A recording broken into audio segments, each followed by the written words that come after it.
Hey everybody! So today we aren't making cocktails, but I am drinking one, and this is a bourbon Manhattan, and this is one of the best things about fall. Some people like pumpkin spice lattes, I like bourbon Manhattans. So cheers! So speaking of fall, today's video is going to be about fall cocktail trends and kind of what's happening in 2013 in general. I've got my notebook already because otherwise I'd just blab on forever, so I'm doing enough of that as it is. Oh my god, okay, let's just jump into it. The first thing I have written down are low alcohol aperitif cocktails, and I'm seeing a huge resurgence of this when I'm reading up on kind of cocktail news and what's new. So many bars are offering lower alcohol options for cocktails, and that means that they're kind of heavier with the cordials and the liqueurs. I've seen a lot being done with Campari, Aperol. These are some really obvious choices, but just to kind of give you an idea if you're not familiar with the larger range. It's a whole array, and I think this is a great option to have on hand because I know sometimes... Oh, my dog is having a fit. I think I'm gonna go get her really fast. You haven't met Gigi before, but this is my dog Gigi. Yeah, like I said, really great to have a low alcohol option on the menu because sometimes, and I do find this quite often, my friends just opt for wine simply because they don't want to get too drunk off a cocktail.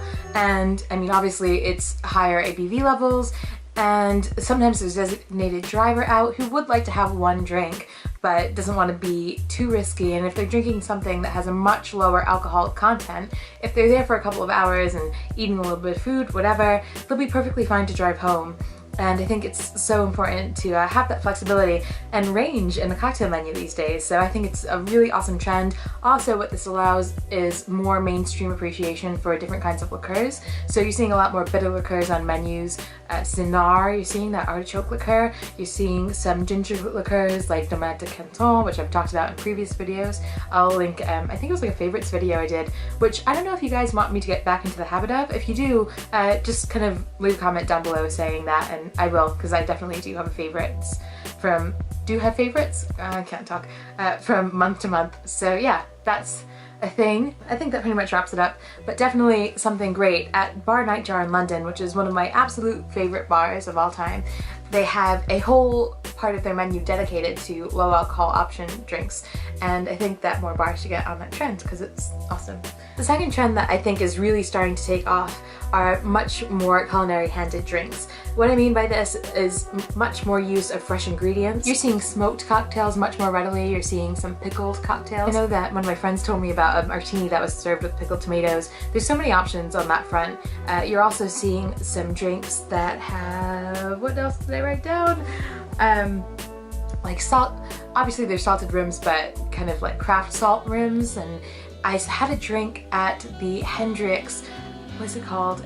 Their Curious, one of their Curious events. I forget the name of what it's called, but basically it was this amazing circus with all these amazing Hendrix Gin cocktails, and one had cucumber juice, celery juice, and obviously Hendrix Gin, a simple syrup, and it was topped with a little bit of salt and pepper and a slice of cucumber. I have to admit, some people said it tasted like salad in a glass, but I really appreciated it because you almost got more of the rose and floral notes from the Hendrix just because you're so punched in the face with all of the cucumber and celery notes. So I thought that was really, really ingenious. I mean, it definitely is a hit and miss trend, and you do have to have a bartender that you trust make you one of these cocktails because it really can be awful if left in the wrong hands. But overall, I think it's making a much more interesting climate for drinks in general, and I'm always up for that. Kind of on that same note, but not really, is the resurgence, or well, I don't know if it's a resurgence or the new revolution really, of beer cocktails, and I'm seeing it on so many more mainstream menus. I can't actually believe it. Even at places like mainstream restaurants. I saw somebody post a picture of a drink at Chili's or something, and they're doing like a beer margarita or something. Not the most inventive thing, but it's there. I mean, can you believe it?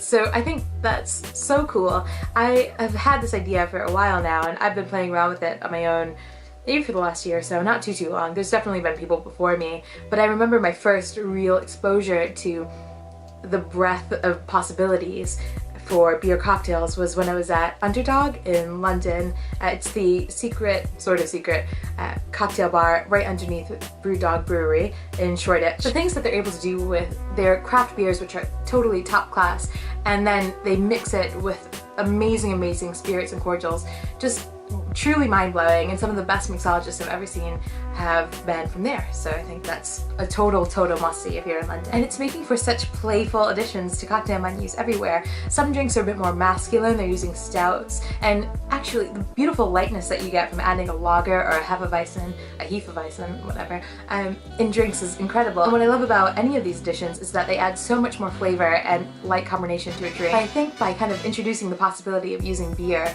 adds so much to our cocktail world, and God, I mean, really, you can't end with the possibilities there. And I know I'm saying a lot of that, the endless possibilities, but it's really, really true. But I just love watching this trend grow in the right hands, and I've been so inspired by some of the work I've seen out of this trend, and I'm continuing to look into it. I'm continuing to experiment with it myself, and I think I'm pretty much ready to show you a cocktail that I've created with a pumpkin beer for fall, so that'll be coming soon. Fourth, kind of touching on what I said with the first trend, is the importance of vermouth, and with that, the quality of vermouths being offered at bars everywhere.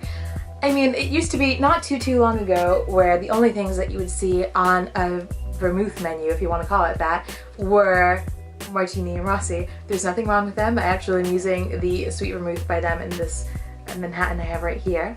But I think it's important for us to remember that there's so much more to the vermouth market other than that standard classic. Not that there's anything wrong with it, like I said, I don't want to get myself in trouble here. Brands like Coqui Americano, Delon Blanc, oh god, I'm messing up my words, I'm sorry, I apologize sincerely to any of these brands.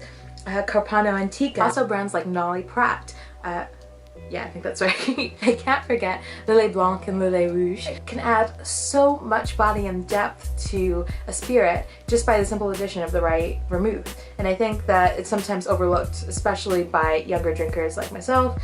And I really am hoping that in the next couple years, it's kind of appreciated even more. And maybe we'll even see more people producing it. It would be great to see some more craft vermouths on the market. I'm sure there's a couple that I don't even know about yet, so if you know about some or you're making some, I don't know who's watching this video, feel free to leave a comment and let me know about it.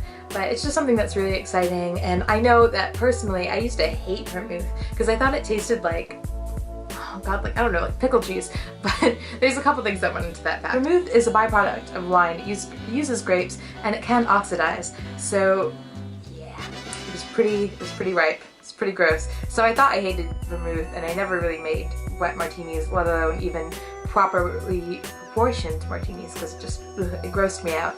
But once I learned, hey, you gotta keep it in the fridge and you can't really keep it for that long, it made a world of difference, and I started to really appreciate vermouth.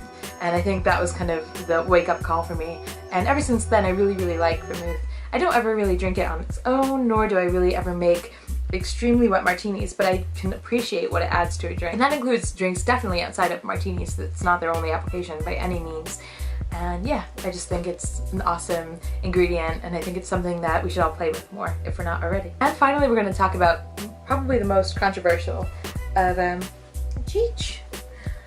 cocktail trends, and that is egg white cocktails. I personally love egg white cocktails. I love the viscosity and the foam that's created by egg white. You can't replicate really that richness and that body with anything else. And it's also just really cool. I love watching bartenders make egg white cocktails. There's something really classic and 1950s about it, and I really appreciate that. Not a golden rule, but generally, if you're at the right kind of bar with the right kind of bartender, I'd say that's pretty safe. And just because I'm sort of in a rush because I'm going out, I'm gonna close it up here with some of my, I think, top fall cocktails that you can find pretty much at any bar you go to. I'm gonna just close it with 3. I think she's just trying to read my handwriting, or I'm going crazy. First being a Manhattan. I don't think there's any better drink for winter than a Manhattan, so I definitely suggest ordering these if you haven't tried them, or if you just really like them like I do, and maybe switch the rye to bourbon if it's this season, because I think that's a really special touch. Negronis are also perfect for this time of year. A little bit of sweet vermouth, a little bit of gin, a little bit of Campari. You can't really ever go wrong with those. And finally, a good Sazerac just spells out colder months for me.